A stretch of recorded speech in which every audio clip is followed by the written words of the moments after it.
ডাকসু ও জাকসু নির্বাচনের ভুল ত্রুটি ও সীমাবদ্ধতা থেকে অভিজ্ঞতা নিয়ে সুষ্ঠু ও সুন্দর নির্বাচন উপহার দেবে চাকসু নির্বাচন কমিশন। বিতর্ক এড়াতে ভোট গ্রহণ ও গণনায় রাখা হবে সরাসরি সম্প্রচার ব্যবস্থা। চট্টগ্রাম প্রতিনিধি সাইফুল মাহমুদের পাঠানো তথ্য ও চিত্রে বিস্তারিত জানাচ্ছেন সাকিব আল হাসান।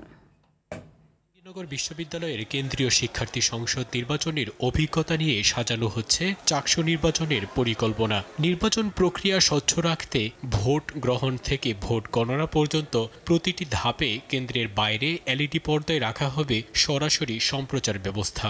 এক্সটার্নালি সেন্টারের বাইরে এবং অনলাইনে লাইভ দেখানো যায় কিনা ভোট কেন্দ্রের ভিতরটা, এটা নিয়ে আমরা অ্যাক্টিভলি কাজ করতেছি। একমাত্র আমাদের একটা কথা হলো যে গোপন কক্ষ ছাড়া, ভোট দেবার গোপন কক্ষ ছাড়া সবগুলো আমরা উন্মুক্ত করার চেষ্টা করি।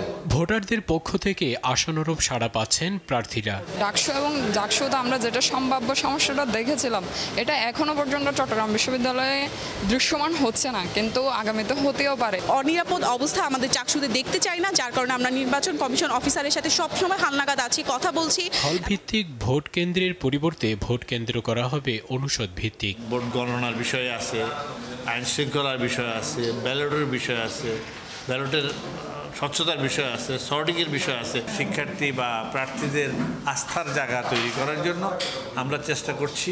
3 দশকেরও বেশি সময় পর আগামী 15 অক্টোবর অনুষ্ঠিত হবে চাকসু নির্বাচন।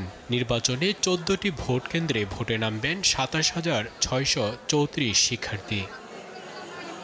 সাকিব আল হাসান, RTV।